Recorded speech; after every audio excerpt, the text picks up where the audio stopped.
You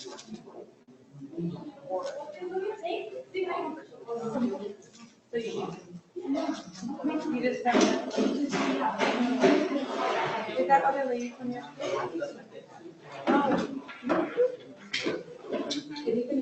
Then you didn't know.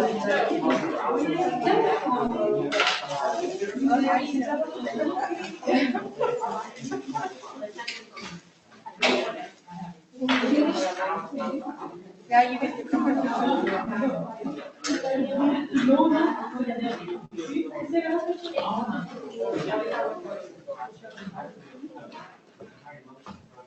A lot of parents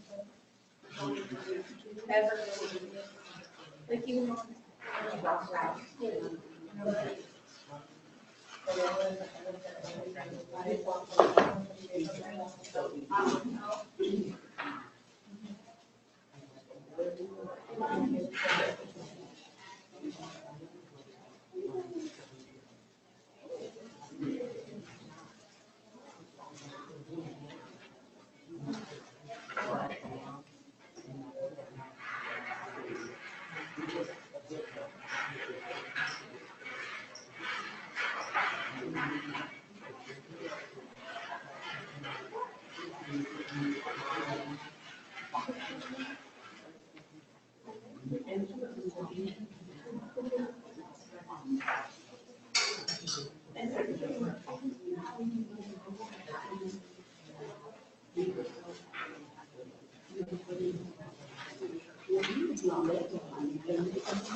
webinar packet?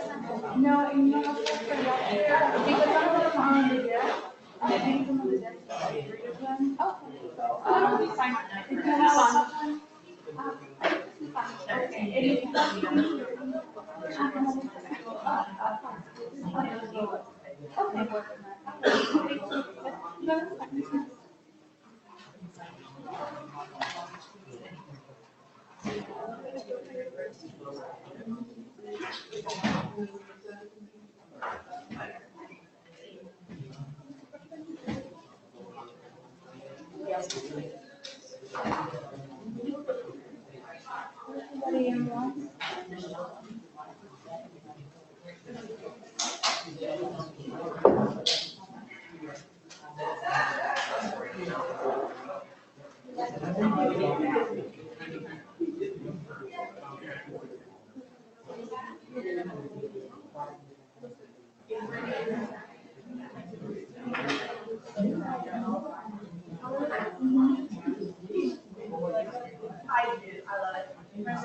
If anyone wants secretary, please get the staff.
You didn't even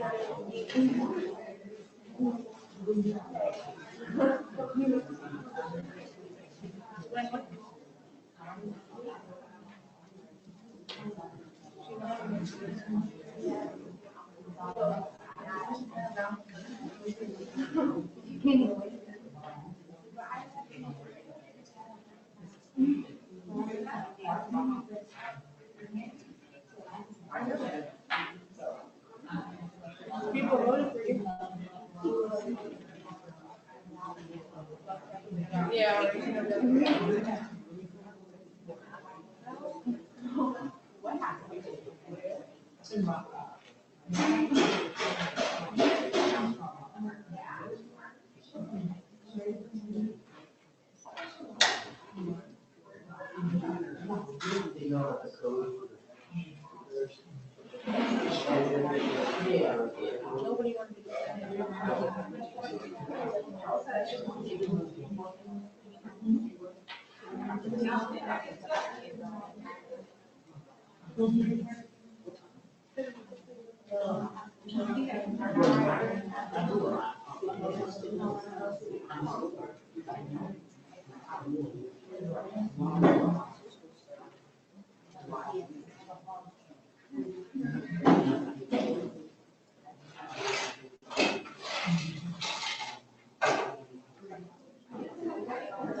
One person.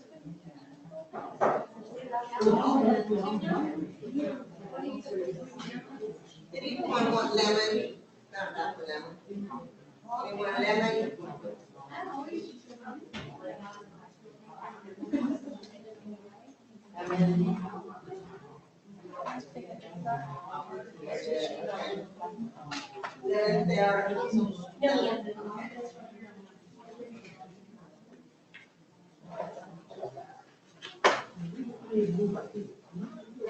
Hello, everyone. I know everyone's enjoying their lunch. So we're just going a little quickly over the two webinar tutorials. It's just when you join the webinar policy council meeting, you can do that online. You can't make it in person, and it's called GoToWebinar. And this is just some tips to be able maybe to hear better, or in case you all talk while conducting the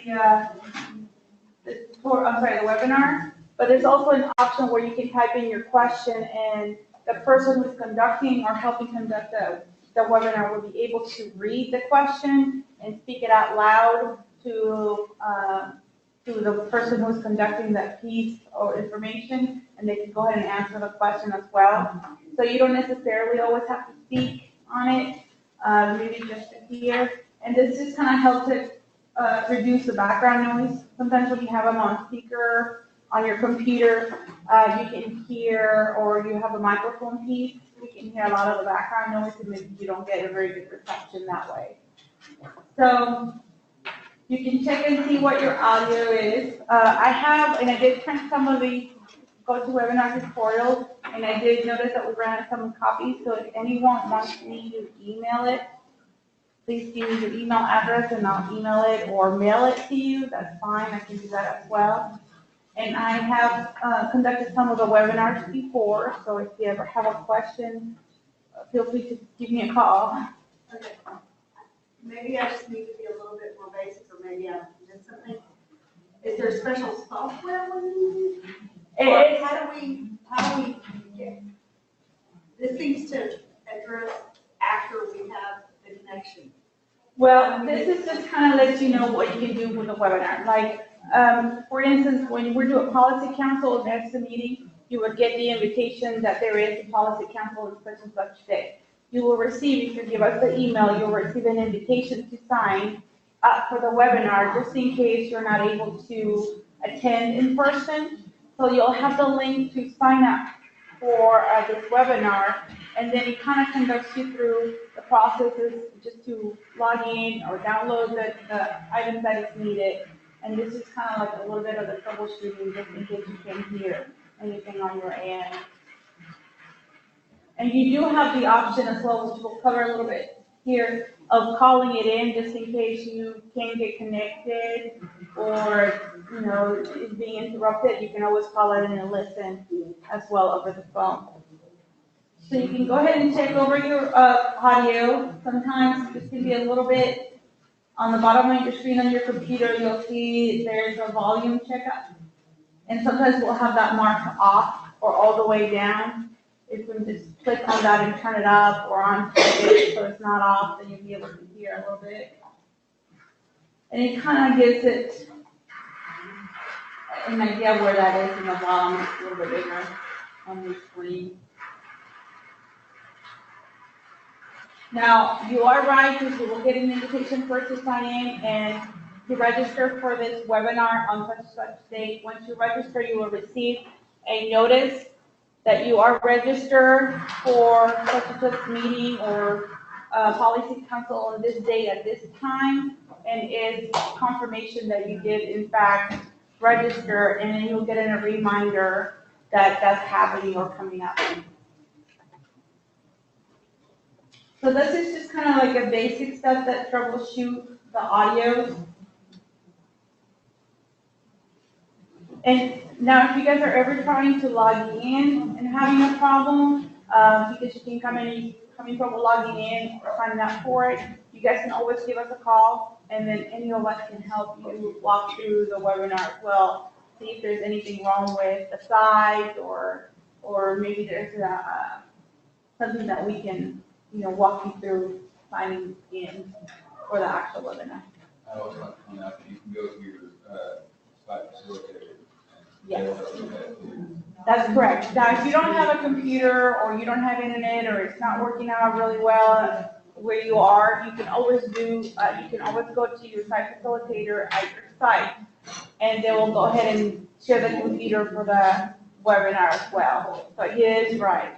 And saying this on, so this is just kind of like the basics on that, and that's running you through the audio setup.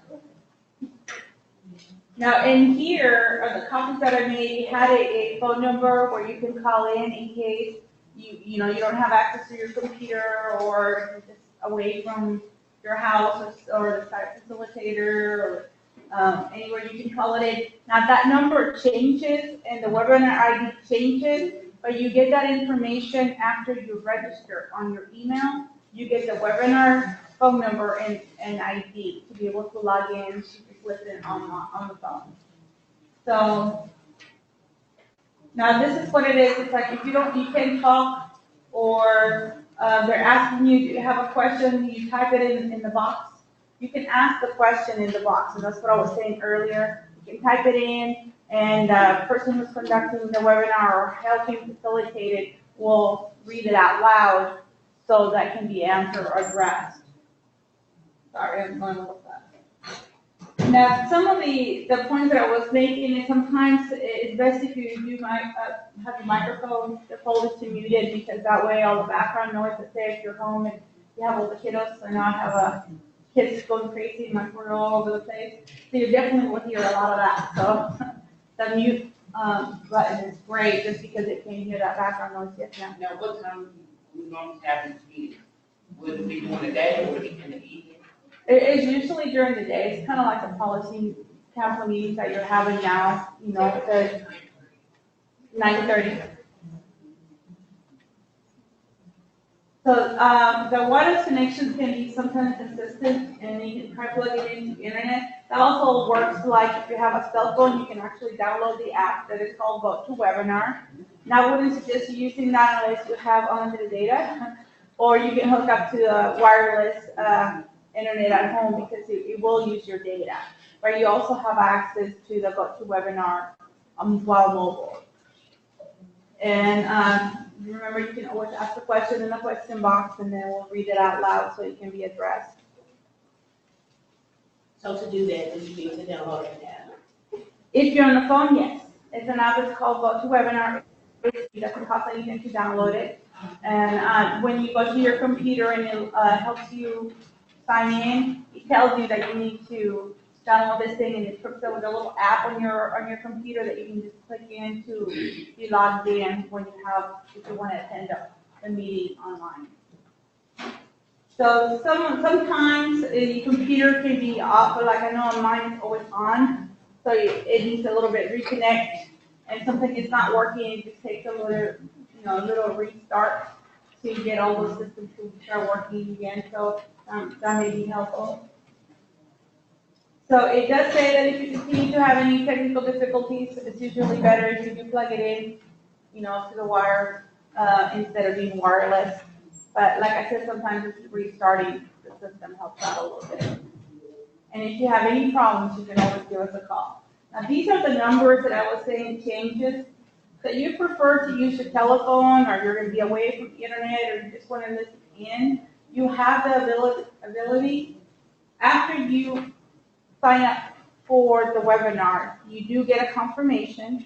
You'll get a phone number to call in that is toll free, and an access code. And this access code is different all the time because it changes depending on the webinar and the webinar ID. So when you call it in, it'll ask you for the access code, or sometimes they'll ask you for the webinar ID. So that's something to keep in mind, that if you're just going to be attending on the phone or you want to listen in, you just have that written down. Or you can always call it in and ask us for that information. We usually have it, we know what's happening, so we have it available for anybody who's calling in, and we can help out that way. And this is mainly just for us, I guess, because we kind of remind ourselves that we need to hit agenda, head out, and board book, and then we need to quiet environment, so we can kind of disregard that part, but it's basically what we need to get ready, make sure that our agenda and handouts are in board book, so you can see those online, and a quiet environment so everyone can hear us. And this is, when you go to see the site facilitator, they usually email us and let us know that somebody else is sharing their computer, another site facilitator, or another teacher may be attending the webinar. Is there any questions? I know it's just a little run through and it's kind of after the fact. But like I said, when policy is happening, if you give us your email address or you provide us with that information, you will get an invitation email letting you know that this is coming up. And if you'd like to sign in, here's the link, and it will provide you that information. Once you register, then the system itself will let you know that you need, what you need. If you need to download the app or whatever, it'll tell you on the computer. And then you will receive an email confirming that you have signed up for that meeting and what the ID and the phone number is that you need to call in. Any questions? Yes, ma'am. Now, if we are able, can we come to the meeting, or? Oh, yes. This is in case Okay. in case it's a physical meeting and you can't come, or they're holding it on the webinar. If it's just a webinar that is no physical meeting, then of course they'll let you know that this is the way that it's being held, and just in a webinar basis. away for the whole time, blocking the meetings at 9:30 to 12:30. Waxahachie, right? Yes. It takes a long time to drive in the Richard Center from Waxahachie, so you just take, you do the webinar, so you participate, ask questions, and vote, but you don't have to, you have to physically drive in. It's not. Yes, ma'am. All the meetings here? Yes. Yes.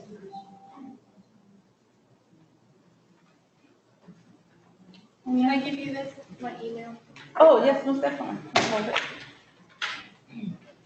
And you're from what side? Kim. Kim? Yes. Okay.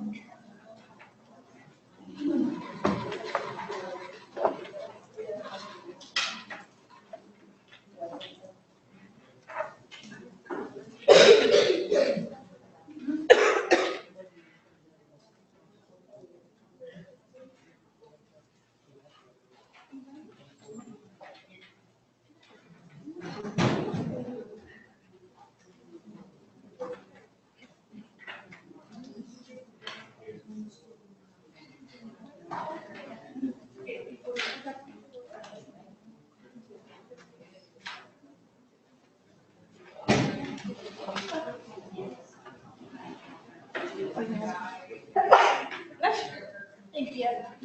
No problem. Great, thank you.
Okay, now, we're gonna move into the approval of the employee.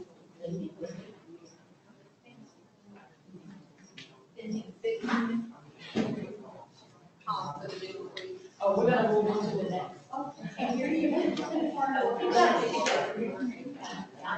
We are here. Order, which is approval of new employee Cindy Griffin. So Dr. Wilder, actually, that's not the place. In your binder, you're going to see a tab that says, new employees. Yes, it's green kind of in the middle, new employees. And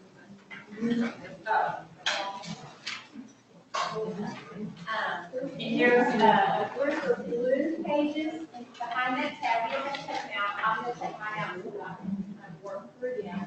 As well as one white one that you were given, as a loose, when you registered it and signed in. You'll have one of those. Okay? So we didn't get a white one. How many, did anybody not get a white one? Yes. I think it's not. you, there may be some on your table. Yeah. So this just happens to be our school, and we know these people personally and have they've been teachers for, you know, for years. Yes.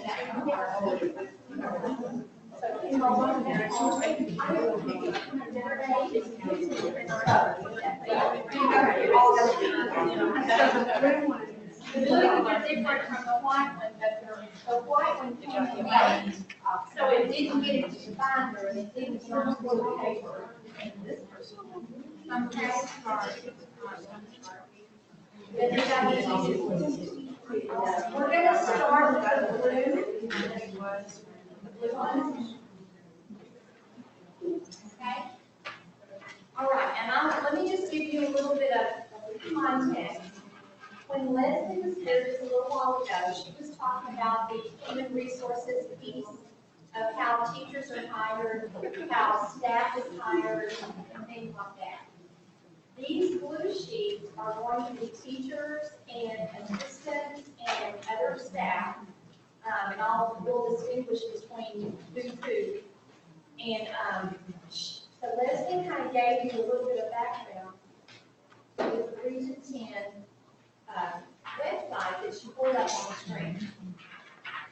Anytime a teacher in our region is looking for a teaching job out in a school district, remember she pulled it up on teacherjobnet, and she shows you how to go about looking for a job opening. And so these teachers have gone through that process and have gone through our HR process. And then out in the districts, when the principals and the other people, that they pulled together as a committee to interview these teachers, they have all done the background work. So I don't want you to feel like you're pressured to have to scramble around and, get your backgrounds checked and everything like that, because that's all been done for you. It's gone through two different, the district policies on background checks and checking their credentials and making sure that they're qualified, gone through the interview process, and then the Region 10 side. So that should give you some confidence knowing that these people have already been through those kinds of screenings, okay? Any questions so far? We're starting on our, okay. All right, so the first blue sheet, this is a Head Start teacher. Her name is Beth Alden. She has 10 years of experience at the same school. She's applied for the job at Crandall Martin. She's been teaching pre-K and kindergarten for 10 years prior to Head Start, so she's very, very familiar with this age group, of course. The principal has filled this page out for us. The principal is the one that interviewed this person and had a committee of people around, and he says she is a phenomenal pre-K teacher. And I can attest to that. I've known Beth for a long time. She comes to many trainings that we do for Region 10. She's gung-ho, she knows the kiddo, she's got a real sweet heart, and is very nurturing. And so I can attest to what Mr. Christensen has said here. Her start date would have been on August the 4th, well, it's not, August the 9th, okay. And that's actually the entire term. But the school didn't start until the 22nd of August. So he considered one applicant. No applicants were interviewed because he knew her. She was a teacher in the building, and he's known her for all the years that they've worked together. And so she's moving from pre-K to Head Start, and is recommending her for your approval. Do we want to do these individually, or do we want to do these all at once? I guess we could do all at once. Okay. I can pause in each one for questions. She's got a question. So again, they've already been hired, so we're just approving? Yes. So what if we disapprove? Well, then, Leslie was saying that if that were to come up, and I think Susan mentioned, somebody asked the question, has that ever happened before? And it has not ever happened that a person is approved, but Susan brought up the fact that the policy council did ask for more information on the teacher. But when we, because of our Head Start grant, we're sort of a marriage. If you think about it in a marriage. Region 10 has the Head Start funding, and then our districts become the places where these classes are held. And so we partner with the school district, therefore we have the principal and the district, the superintendent, all of the personnel that's in place in the districts, which makes a very solid, quality environment. And then they have us on this side, that we provide all the services for the children and the families. And so once it gets to that point, I think Leslie was saying that, once it gets to that point, we can be confident that these teachers have been screened, they've been interviewed, they've been, vetted, and they've been recommended for hire. So school starts, in August, teachers need to be hired, they're on a contract year. They have to sign a contract by a certain time of year. And so to get these teachers in place for your children, they have to be hired by the school district. So if something were to come up, and let's say somebody knew something about somebody and they were not feeling confident to approve this person, then that information is told, and then we take it from the point of, we're going to do some investigation, and, take it to the next step. But that has never happened in the history of our program, and I believe, and you are the governing body, one of the governing bodies, that is 10 board of directors as well. And so, that help? Yes. Okay, so, I'm trying to work this, okay, so this teacher has already been hired, due to the fact that school, due to the fact that school started in August. From what I understand, we have a summer, council that goes from, things that make sure, were they not voting on the employees? Well, we have a list of lots and lots of new teachers and instructional assistants and staff that the summer group that was finishing up last year, that they voted on. These have, either the principal, we're just now getting their information, and that happens. In between our, in between our policy council meetings, which are once a month, that time in between, we may get some that come in and they say, oh, we did this time, or, something along those lines. So we try to keep it, as close to their high day as possible. So my next question, so that is, why should we have to vote on it? This The needs board, to- let the board, like the board voted, it's one thing, but then, like, to ask, just my friend, to ask us to vote for an employee that is already hired, and we don't know nothing about. I would vote with them even that. Yeah, well, it does. It does. If you have a concern about this person, then you voice that concern, and we just stop the process. We don't approve her. We do the investigation, we take it back to the school district, we take it to our HR department and the HR department in the district that who hired, who is, like, remember, let's go back to the marriage. If you're going on vacation and you want to go to California and your marriage partner wants to go to Florida, you've got to come together and decide, or else go on your separate ways. Well, the decision was already made, and then it's like very limited information on that form.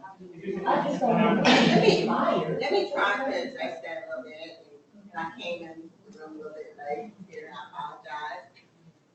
But even though staff has been hired, Region 10, though, we bring it to you to vote on, you can always say, well, I don't think this person is a good person, whatever the reason is. And the policy council decide, okay, we don't really want this person. Then I think the employment, maybe we need to go back and amend, some of the policies to say your, employment with Region 10 is conditional, like, based on policy council approval. So is that how that employee is hired on a conditional basis? That's what That's what I'm Leslie saying. shared, that's what Leslie Boyd shared with us this morning. Okay, so, like, we didn't get the blue paper here, just basically, a recommendation with a simple line of a number of people. Well, okay, let me ask that a little bit. There's not enough. We have Yeah, to, no, we have to trust, I have the interview them. I have information. we have to trust that the principal of your school is your school where your baby is. It's like, who hired him or her? We have to trust that the people who have gone through the processes and gone through, the protocol of getting everything that they can to hire quality, high quality people to put in places, we have to know that that's happened already. That's part of the process. I guess we just more or less like have to get the person who's part of the school district, but we know all of us are not from the same school district and don't know the same individuals. So I guess a council member who's a part of that district and who's familiar with that principal, and their referral probably one of. Okay, then we follow right. I mean, I'm just trying to understand how to vote. You are her. I would hate to like vote on someone that we know nothing about.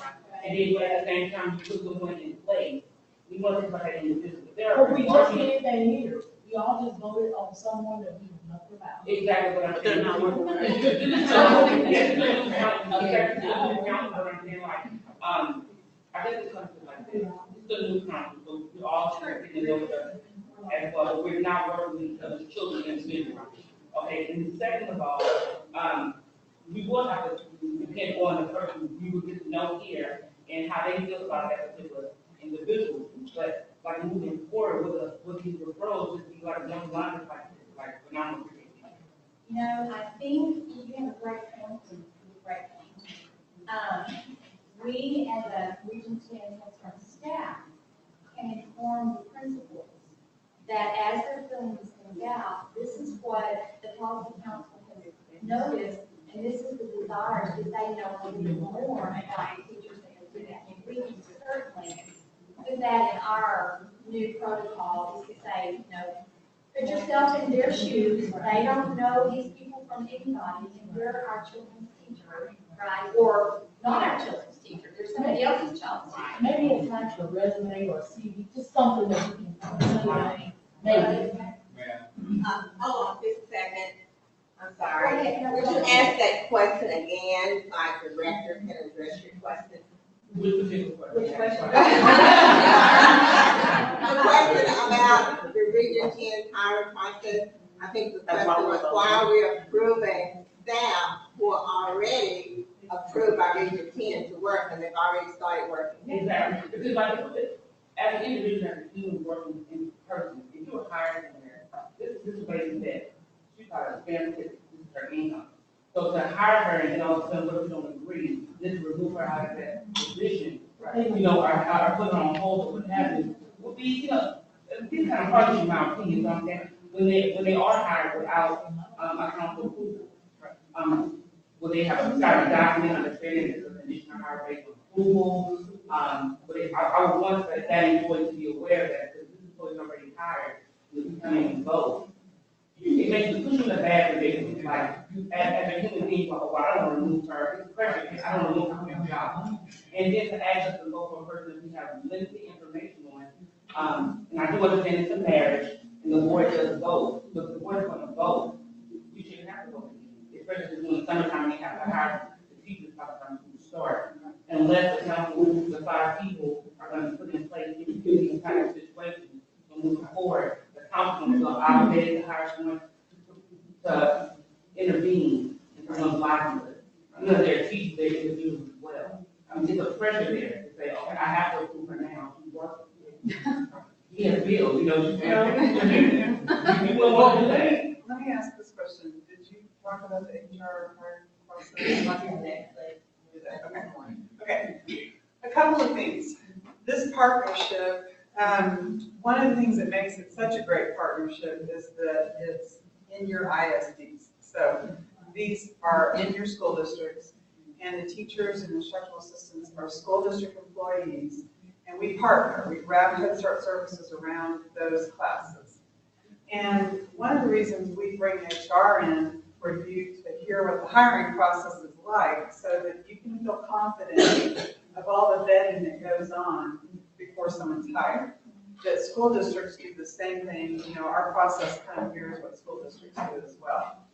Because it's a partnership, because we don't hire the teacher in the IA, we're kind of a unique model. You know, Head Start looks different across the United States. It's very different. It might be a standalone program. It might be this, it might be that. So because we partner this way, this is a way that we can get information to you, because we're coming from 5 counties once a month, because when there's vacancies, we've got to get teachers in there, we've got to get aides in there so that your children have a teacher.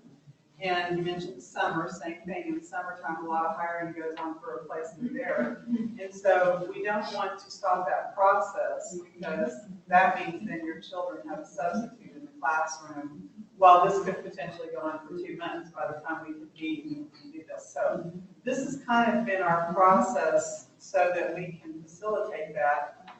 What you're saying is, in the event that there was a real concern about someone that did get hired, what do you do after you already hire them and you come in and go, oops, you know, we finally met the policy council and we're not happy with this choice, right? So what we say in that event, we try to give you information on there about each person so you can see why they thought that was a good event, that we really had a concern in here. Then we're going to take it back to the school district. It really becomes a school district concern with their employees. We would go talk with them about it, go through their process and figure out. If there was a concern, I'm going to, I guess, make the assumption on behalf of all of us that the concern would have to be pretty serious, you know, where children are going to be, you know, their health and safety were at risk or whatever. And if you're looking at that anyway, in terms of, you could be going back to the school district and saying, we have a concern, and here's some evidence to that, and let the school district take that to the next step. That's how this partnership works in terms of hiring. I love your questions about it, because you're into learning how to vote, and you're taking that very seriously, and your questions are great. So I don't know if that gives you a little bit more information. One more thing that was, Joe was saying, about bringing us information about these people. If you look at pretty much all of these, they are 100% all. Phenomenal pre-K teachers, the only thing listed on this one, other than seniors, pre-K experience. This one just says 5+ years experience, previously served as high school instructional. This one just says 0 years experience, nothing else is needed to hire. So would it be, let me ask you this. There's actually no information about that person. So would it be your recommendation that moving forward, if we have a new hire, that we have more detailed information on here for you? So you have a little better. So we would actually make an informed decision rather than solely going off of faith and. And I think that can easily hired. I mean, they are going through the interview process and they're filling out a very extensive application and they're answering all those interview questions. And so, absolutely more information can get put on here to give you a little more idea of why that person was chosen. That was answering your last question. Yeah, you can absolutely do that. Yeah, that's a great observation. The first thing is like, Last has a question. Purpose, like a referral, outside of the principal, to like the individual and I'm thinking to work with children. On top of that, 72 are very young. And when you're in your child's going to care with very they're not school age, like big enough kids, like 5, 6, 7 years old, which are still young. early head start, sometimes your children might communicate effectively, give you proper feedback on the type of teacher they have. A teacher can have experience, but you want to referral on how are they as an individual, right? How you are observing working with other children, not just being, and it's a personal referral, and a voice referral, or something of that nature, but the kids are so young. So, maybe you have to think about, like, this. Do you do this with all the teachers? You know what I mean? Yeah, that's why. Like in a whole, you know, like these teachers, a lot of the teachers that they have, I don't know anything about. You know, I'm pretty sure I can ask and get some information, but Frisco has already hired this Head Start teacher or whoever hired. You know what I mean? So some of the stuff is like, I think it's just a good partnership that they are allowing the parents to have an input, you know, to say, you know what, just to give you, just kind of a skim over at the, you know what, these are the referrals that we get. These are the people that we put through, you know, to say, you know what, we feel that they are a good candidate. You know what I mean? So I think it's more like that, more than some we are making a decision to hire or fire. No, not hiring, I wouldn't want to co-sign on something that I'm not aware of. When your children are older and the school district are hiring the students, it's your job or our job as parents, we want to know the teachers can build a personal relationship. We're voting on people in other districts that we don't know anything about. So if anything was to happen, the same would happen in school districts, because it was invested in. You don't want a bad trouble with the council hiring, the board hiring, the principal hiring. It's going to be like something flawed somewhere. And I don't want it to be perceived that we're not intelligent individuals to at least review it. I don't want the decision to be made for us, and then you say, like you do your kids. You want to know your children, you pick out if you want to be. For granted, and I don't want to skim over referral of this nature and then say, hey, that's kind of like install our intelligence. Well, this is why this is why we have policy council, so we can get information, we can share information. I will, and we've got a couple more questions, but let me add to this to say that, part of that vetting process is they've passed fingerprint, they've passed criminal background check. We require TB testing. So we're trying to do everything up front, and it's not just we, this is a school district. If we weren't involved with them, school districts require background checks and fingerprints. So, you know, we know that they're not in a criminal database. You know, we know that they don't have a record. They haven't had abuse of a child or assault or anything like that. Those things, you know, you can't get this job if you have those kind of things in the record. So we know that about everybody that's been hired.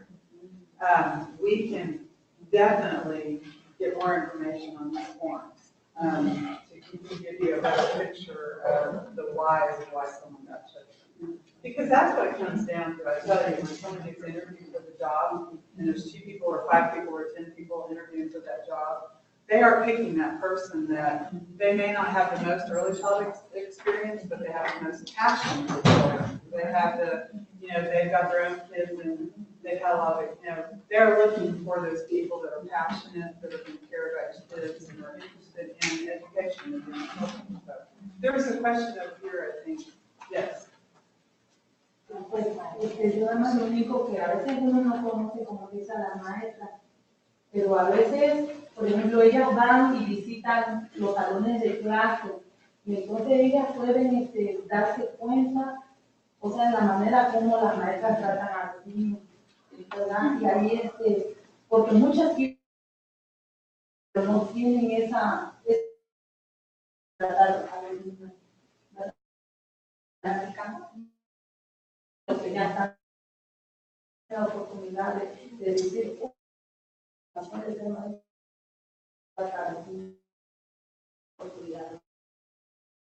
ellas, el distrito también deberá, como ya están trabajando, ¿sí? Tienen esa oportunidad ellas de llegar y decidir, y si ellas ven que no, o sea, pues ellas también pueden decirle cuál era la otra persona o usar un poco de psicología, pienso, para los niños, o hacer ellas también tener su entrevista, hacer ellas sus propias entrevistas también, aparte de la maestra, la directora de varias partes, ella hace tipo de entrevistas. She's saying that we as a program also have go out and observe the classrooms and the teachers, and we know who is being hired. And so we also have an opportunity to assess and observe, make observations of who is being hired in our classroom. And also the principals in the building also observe those teachers. So, that's already invested in there. And so we have an opportunity, we meaning the Head Start program, the consultants, coordinators, that we have an opportunity that if there's things that are happening that shouldn't be happening, that we could talk a little bit more to what's going on, and there's somebody else that can be hired. Just use a little bit more of a sense of she used the word psychology, using that in our observations of teachers in the classroom. As far as the program administration is concerned, and also the principals in the classroom. So we do have an opportunity to observe them, observe teachers in the classroom, so we can kind of see what kind of teachers are being hired by the school district. Well, and let me just say that one of the unique things with this partnership is, if we were a standalone, let's say we were a church, or we were our own little agency in our own little building, okay?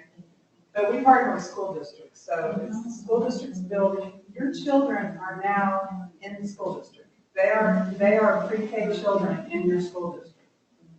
And so those teachers and IAs, they're supervised by the principal, the assistant principal. They have to follow all the rules that school districts have for their employees. They are a district employee and they have to follow all those rules. And they're being supervised and assessed following all those rules. So that kind of goes a little bit what you're saying. There's also a teacher and an assistant in every classroom, because Head Start believes in the ratio, right? You're not going to find that in childcare. There's also, you've met a lot of people here, but between coordinators and consultants, you've met the family resource specialist, you've met the site facilitator, you got enrolled into the program. They have an office out on campus. The consultants come out and work with the teachers. If we have new teachers or IAs that don't have as much experience, they are going through a special track of training, all of your Cindy's team, to learn the Head Start pieces of that. So there are a lot of systems in place once somebody's newly hired that we support them so they learn the Head Start pieces of it. Because your children are pre-K children first and foremost. And we're wrapping Head Start services around those classes to make a Head Start class. So those pieces, just like you will be learning all year about different pieces of that, we support new teachers and assistants in learning all those pieces about the Head Start side of it. So I love these questions. I think we can definitely get more information on these forms. The process and they're asked for you. I think that's a great observation. What I love about this is I've been here 10 years and this is the first time someone suggested that. And that's what I love about Everything Policy Council, because you have different experiences and different ideas. So that's great. And I would like to point out, it isn't like I said. Right. Because last year we had several that we approved where it actually was. Remember, there were several pieces that actually had a lot more physical than that was. And some that, and we were spoken to about these people rather than hiring employees. And like you said, some of the reasons I wanted to show this first, and that makes you feel a lot more. We can kind of standardize that a little bit more and what we have. And then the next year, it does make the process a lot more. Well, we're going to be like, okay, it's not making this decision. I agree with those things, those are valid points. And it makes the process a lot. Well, I appreciate all the feedback and all the ideas. I think that's great. That helps us strengthen our process. It's really good. So what I think I'm hearing, and we talked about a little bit earlier, is maybe we either tweak the questions on this form to reflect information that's needed, that you all feel like is needed, which, okay. Or we expand, the requirement, things that we require from the principals to bring to you from Fulton County, okay? Could we, if, as Paul has stated, is that right? Okay. Could we use this month between this meeting and next meeting to work kind of on that, and we'll bring that back to see if you like the format or the, you know, what comes from it. Does that sound like good?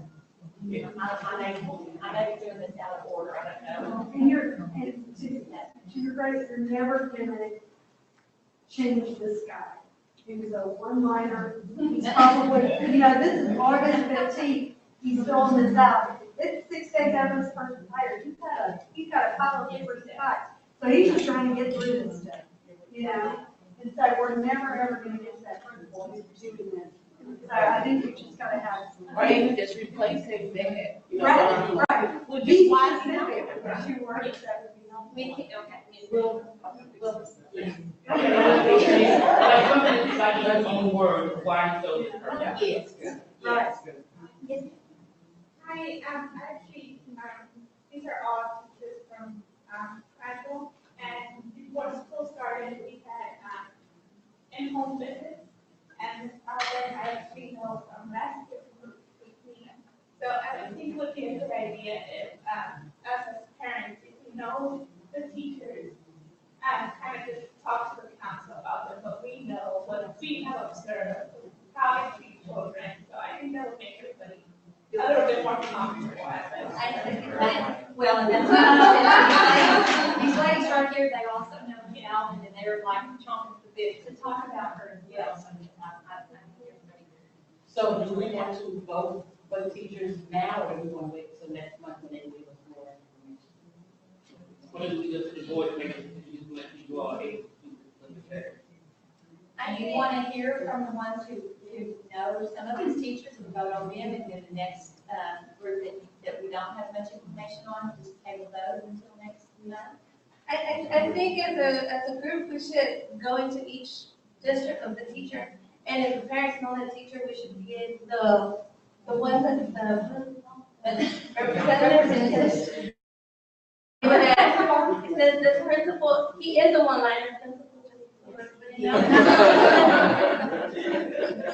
Then we do have to get there, we could be also as reference for that teacher. That way, if the principal just does one line, we can tell you that these teachers that are on here, the assistant aides, they are very great teachers, very great helpers, and I think we should be considered into being their references as well. If you guys, since we are the ones that are being affected by those teachers coming in, we should be able, you guys should be able to consider that as a good reference for us. I think that's the best reference. I think that's the best reference. And that's an awesome idea. If we're gonna have teachers, we know that teacher, I think it's even better. As we can know that we're here, we can understand, our value system, we all have things in common, and what we see is very, us, you, when we make decisions, we're making decisions based on understanding that we all have the same goal. And I think that's really awesome. And we have a representative for each one of these districts, all these. They all kind of like. They're all.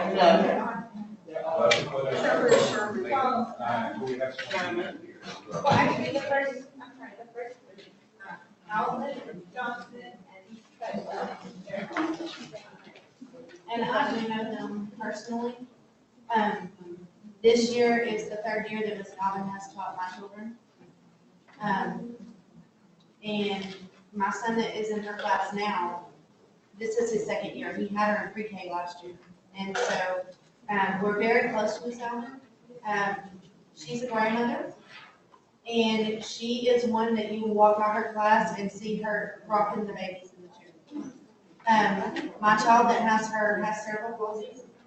And when he went to pre-K last year at 3 years old, I specifically chose her because I knew that she would take care of him.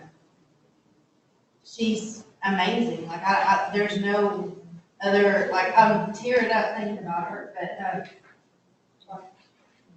she's just very involved with all of her students. And she loves on them like a girl. I mean, yes. So, and Miss Johnson is her assistant. So I've known Miss Johnson as well, for these years. And if it's Saturday or Sunday, Caleb cries because he can't go to school to see Miss Abbott and Miss Johnson. But these teachers are very good, they. Yes, they have. And also, let me say something about Ms. Johnson. She was a former Head Start. parent. Those are, Just those like type of things are you. great, and you know, that we just have to blank. She's, information. Miss Alvin has always She's taught. not teaching, those are, that's so much more different than just a blanket anything, so. You know, she's already been the customers of the Head Start program, the customers working with a lot of children, she's working with children, your children? Yes. Yeah, those are the type of things. She's actually only taught at Crandall, at the same school. She's been at the same school for 10 years. But she's not person you pick up and hire. Exactly. Yes, Now- it says he didn't even consider anybody. Right, He now, didn't they even- already, yes, Ms. Allen and Ms. Johnson are already Crandall ISD employees. That's good to know. Yes. That should have been the first thing on there. And that's all as we're working on our Yeah. overtime. Christina, What else? So moving forward, are we gonna recommend Christina? Are we gonna, we haven't even talked about her yet. Oh, I know what you're doing. Yeah, that's what I'm saying, because we got the first two taken care of, so now we have to like her. Christina Trejo. Yeah. She's on there. She's at our school too. She's my daughter's teacher's assistant, and she's with Miss Whitney, and she's very caring, she is very understanding, lovable, and so I vote to hire her. She has 2 kids. But I have a quick question, do you know what our goals are? And for, now, I'm asking it because I think there's 0 years of experience. So if I'm going to grow, to grow the program, you know, I want to know, like, if you're 0 years of experience, so this is her beginning point.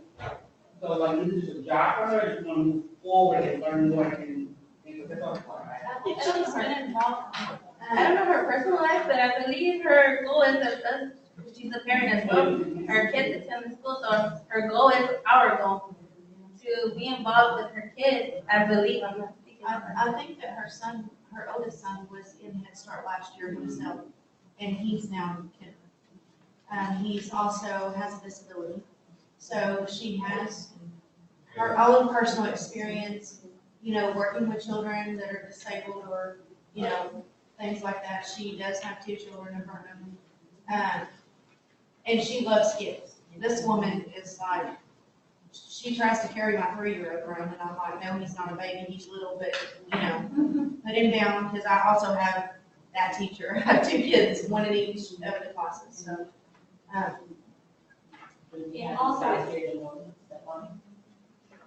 It also says here that she is an in-district hire, which also means that she's already been part of the district. That we can, I understand, we want more information than what that says, but. Yes, well, I mean, it's 12:37, so I was just gonna make a motion that we go ahead and at least vote on the Tatum people. And I noticed that Alana Parsons is a person signing off on the next one. So if you wanted more information about sheep. Yes.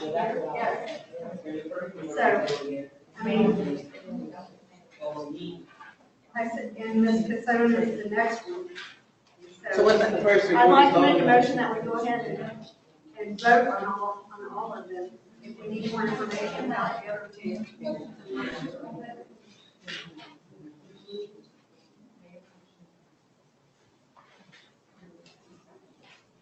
Is your motion on all 3 or for No, all? I needed more information about here, and then the ordinance here. I'm sorry, I put it, yeah, and I. So, big one, but it looks like program says, so somebody here might know her. My daughter, has mentioned a Crystal in the classroom, and she's a pretty big fan of her. Between Crystal and Miss King, what my daughter said, she's a pretty good lady, pretty good with kids. She's pretty good with kids, and what my daughter said, I haven't personally met her though. That she was a pretty good fan. Yeah. The child. I love that. So we had a motion from the floor to go to law. Well, I had a motion to vote on them. Okay, do I have a second motion? Yeah, again, So all in favor of these 5 people being employed?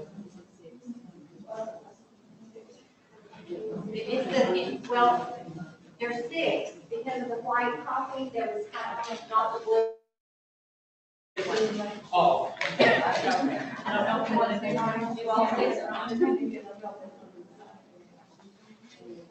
We have the motion for all 6. I'll see. We have a motion for approval for all 6. We're voting on all 6 of them. Yes. Okay, who's our motion?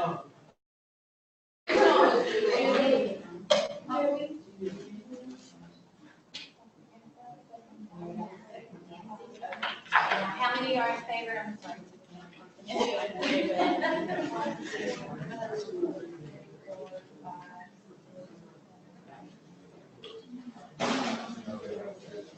Oh, only representatives if you're alternate. I mean, alternates cannot vote if you're representative. Sorry, I can't vote. Raise your hands up high. We have 2 at 10. Okay, which one is the representative? So I'll let y'all decide which one wants to vote today, and we'll give it a minute and find out which one. Okay.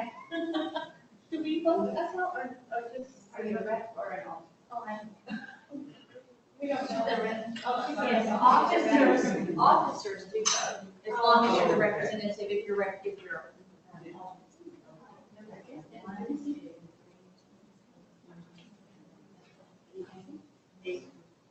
And are you holding your hand up? Are you voting for y'all today? 9.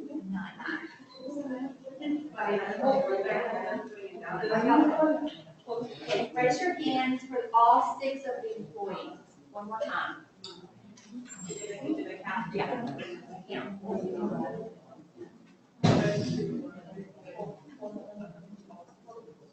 For all 6, raise your hand.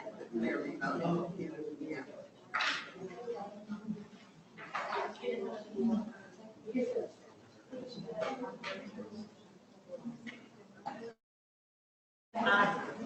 Because hands are going up and down. Oh, okay, everybody keep your hand up. 2.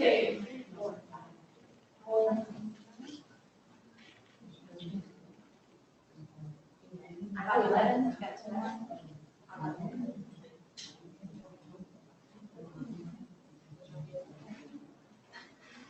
Okay, we both got 9. This is not that hard. Okay, let's try Another way to do it, maybe just get them count out, 1, 2, okay, 4.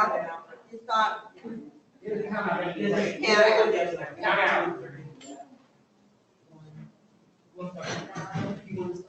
Yeah, count out. Okay, 1, 2, 3. 4, 5. 6, 7, 8, 9, 10. All right, great.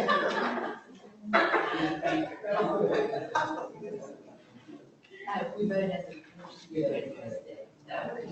Was there any? Are there any opposed? Raise your hand. You're not in favor. Not in favor? Not in favor. Any opposed? So that has passed, and we're gonna move to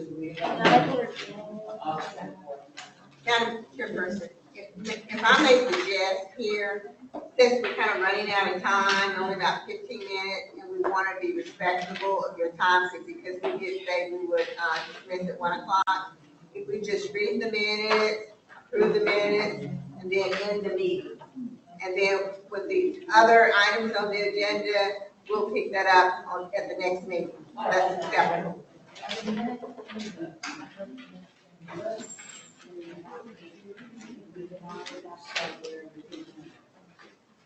Did anyone find the minutes in your book? Is there any page that shows the minutes from August 2014?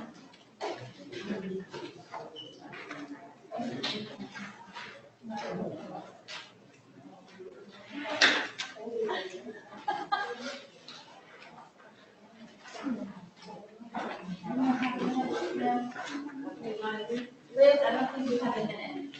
I'm sorry, I do not have the minutes.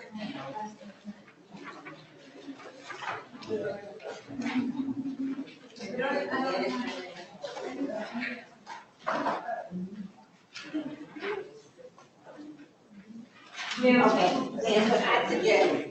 Oh, you can. No.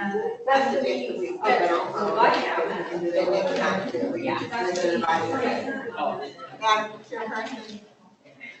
What we're suggesting, and it's not error, and we'll take the fall on this and apologize that we did not have the minutes included.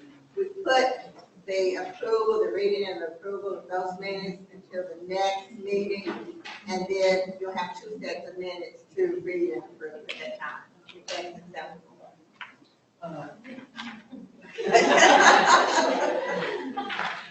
Okay, no, it's not. Then I'll have to rush and come back.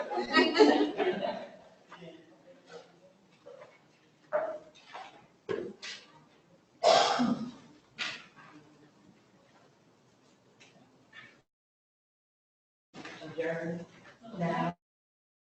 The next meeting in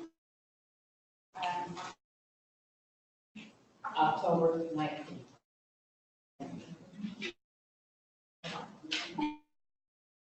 Or if.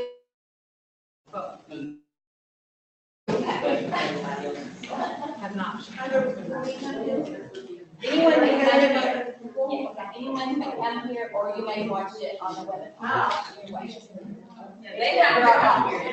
Our officers. That's what they want to know. I have a question. Yes, ma'am. Are we going to travel? Hang on. Do we have mileage forms? Do we need to make sure we get their mileage forms? Yeah, take your mileage forms in, just Liz or. All your forms we need to go in.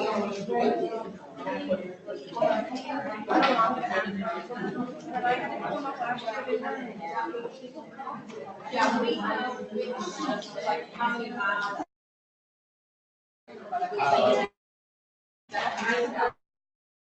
Thank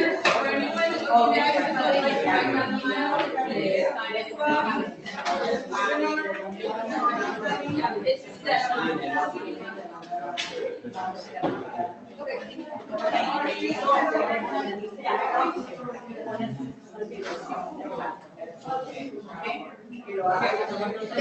How do you do it? So there's set routes from the building. So basically, we're saying we can have.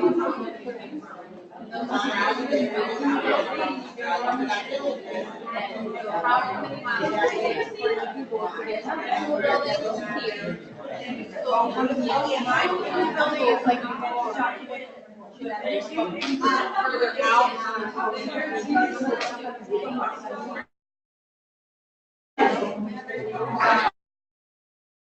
Yeah, and I live past one.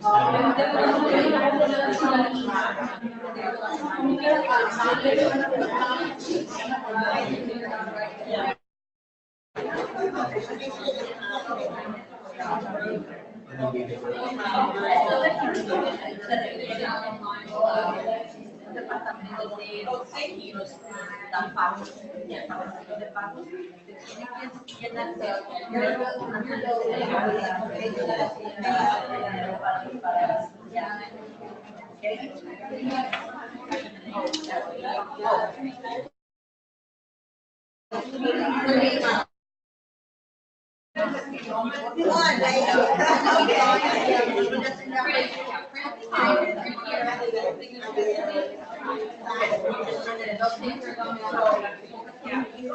What's your last name?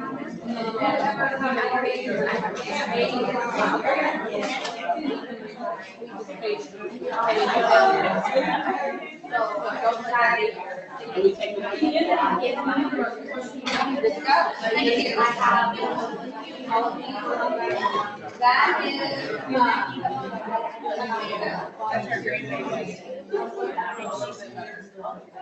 Liz, can you explain the W-9 a little bit? Okay, the W-9 is a federal, Oh, we're in it's a federal requirement. Oh, sure. Payroll that we're working. Do you need a mouse?